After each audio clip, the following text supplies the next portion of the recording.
napapansin sa iyong mga kapaligiran. Kay dumi na ng hangin, pati na ang mga ilog natin. Hindi nga masama ang pag-unlad at malayo-layo na rin ang ating narating.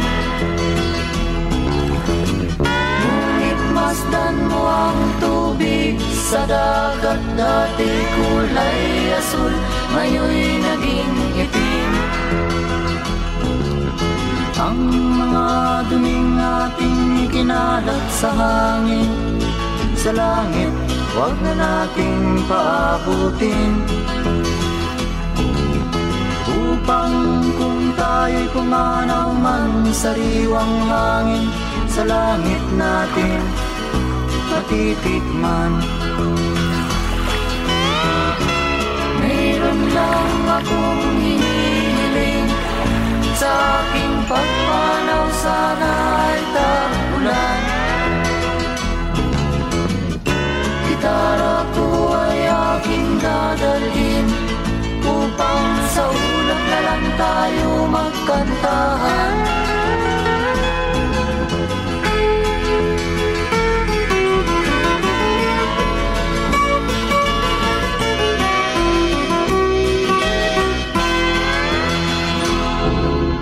Ang mga batang ngayon lang isinilang, may hangin pa kayang matitikman?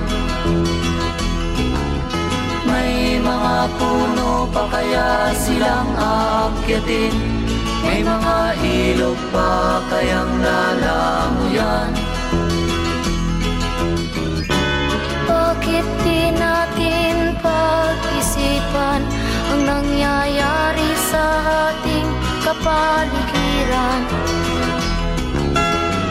Hindi nga masama ang pag-unlad kung hindi nakakasira ng kalikasan.